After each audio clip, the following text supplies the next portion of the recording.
வணக்கம் யூடியூப் நண்பர்களே. இந்த வீடியோவில் வந்து பார்த்திங்கன்னா ஒரு 60 volt 30Ah lithium ion battery ready பண்ண போகிறோம். ஸோ அந்த வீடியோ தான். ஸோ அப்படியே கிளிப் பை கிளிப்பாக அப்படியே வந்து பார்க்கலாம். அதில் ஸோ ஃபஸ்ட்டு ரா மெட்டீரியலை நம்ம எடுத்து அதனுடைய செல்ஸ் எல்லாத்தையும் வந்து நம்ம செக் பண்ணணும். ஸோ ஃபிசிக்கல் டேமேஜ் எதனா இருக்கா இதில் அப்படின்றத வந்து நம்ம பார்க்கணும்.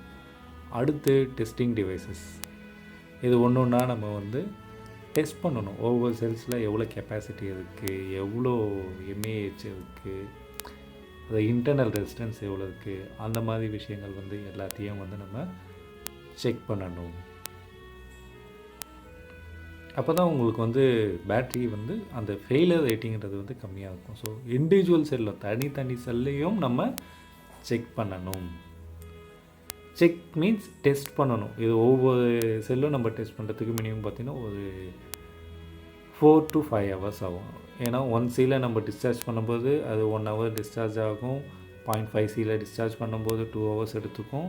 ஸோ நம்ம இப்போ எக்ஸாம்பிள் பாருங்களா, இப்போ நம்ம வந்து செக் பண்ணுறோம், அதனுடைய வேல்யூஸ் எல்லாமே இருக்கும். எவ்வளோ வோல்ட் இருக்குது, சார்ஜ் எவ்வளோ டைமிங் எடுத்துக்கும், எவ்வளோ எம்ஏஹெச் கெப்பாசிட்டி இருக்குது, எவ்வளோ மில்லி ஓம்ஸ் அந்த பேட்டரியில் இருக்குது, இண்டிவிஜுவல் செல்ஸு ஃபாஸ்ட் சார்ஜ் பண்ணணுமா, டிஸ்சார்ஜ் பண்ணணுமா, ஃபாஸ்ட் டிஸ்சார்ஜ் பண்ணணுமா. ஸோ இந்த மாதிரி இன்ஃபர்மேஷன்ஸ், கரண்ட் ரேட்டிங் என்ன, 500 மில்லியாம்ஸா 700 மில்லியாம்ஸா, அந்த மாதிரி வந்து 1000 அந்த மாதிரி செக் பண்ணிக்கலாம்.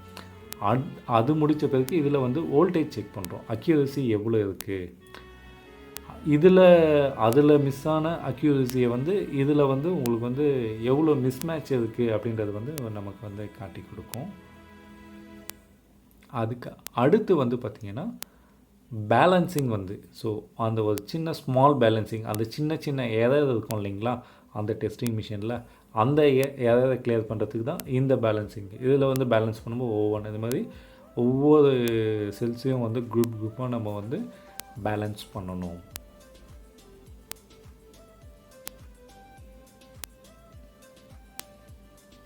பேலன்ஸ் எல்லாமே முடித்த பிறகு தான் செல் கேஸ்கெட்ஸ் எல்லாமே வந்து டெஸ்ட் பண்ணணும். பிஃபோர் தான் நம்ம பண்ணோம்னா டெஸ்டிங் மிஷின் அப்போ அந்த செல் கேட்ஸ் வந்து டெஸ்ட் பண்ணுறப்போ பிரிஞ்சு வந்துடும்.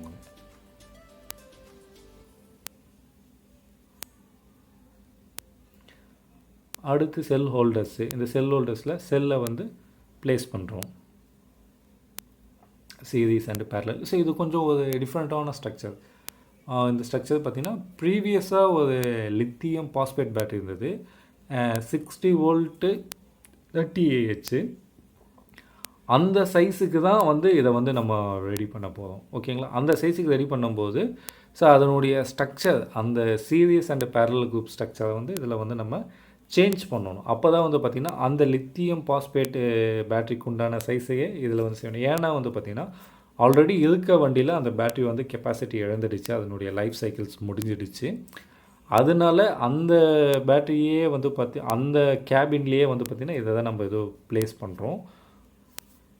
ஸோ அதுக்கேற்ற மாதிரி ஒரு சின்ன ஒரு டிசைன் பேட்டர்ன் போட்டு அதுக்கேற்ற மாதிரி சீரிஸ் குரூப்ஸ், நீங்கள் நார்மலாக பார்க்கும்போது உங்களுக்கே தெரியும் இல்லை, சீரிஸ் அண்ட் பேரலெல்லாம் நம்ம நார்மல் மெத்தடை விட மாறும்.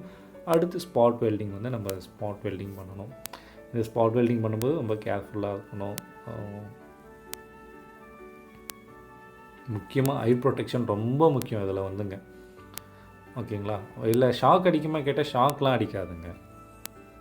ஸோ எல்லாமே ஸ்பாட் வெல்ட் முடித்த பிறகு ஸ்ட்ரக்சர் வந்து இந்த மாதிரி வந்து இருக்கும். ஸோ கம்ப்ளீட் இதை வந்து இன்னும் அட்ஜாயின் பண்ணணும், எல்லாத்தையும் வந்து இன்னும் சேர்க்கணும். தட் மீன்ஸ் அந்த ரெண்டு இதுவும் மேலே லேயராக வரும் இல்லைங்களா, கீழே ஒரு லேயர் மேலே ஒரு லேயர். ஸோ இவ்வளோ பேர் பேட்டரி குரூப்பாக நம்மளால் பண்ண முடியாது இல்லைங்களா, அதை வந்து மேலே லேயர் பண்ணுறதுக்காக. ஸோ இப்போ இதில் வந்து பார்த்திங்கன்னா ஹீட் ரெசிஸ்டன்ஸ் டேப் அப்படின்றது ஒரு சேஃப்டிக்காகவும், ஸோ அந்த நிக்கல் வந்து அந்த கரோட் ஆகிற லைஃப் டைமை வந்து கம்மி, அதாவது நிக்கல் வந்து பார்த்திங்கன்னா அந்த உள்ளே இருக்கக்கூடிய ஈரப்பதத்தினால அந்த கவுண்டரில் வந்து பார்த்திங்கன்னா லைட்டாக அந்த துரு பிடிக்க ஸ்டார்ட் ஆகும். ஸோ என்ன தான் நீங்கள் பியூர் நிக்கல் போட்டாலும் ஓரளவுக்கு அந்த துரு பிடித்தல் அப்படின்றது இருக்கும். அதை அவாய்ட் பண்ணுறதுக்காகவும், வெப்பத்தினால் ஏற்படும் பாதிப்புகளில் இருந்தும் இதை வந்து பாதுகாக்கும். ஸோ இந்த 2 லேயராக வச்சு இதை வந்து பேக் பண்ணி இந்த செஷனில் முடித்தாச்சு. இதனுடைய வீடியோ கம்ப்ளீட்டாக எப்படி இருக்குது அப்படின்னு பார்த்திங்கன்னா அது ஷார்ட்ஸில் கொடுக்குறேன், அதை பாருங்கள். Thank you friends. ஷேர் பண்ணுங்கள் இந்த வீடியோஸை உங்களுக்கு யூஸ்ஃபுல்லாக இருந்தது அப்படின்னா.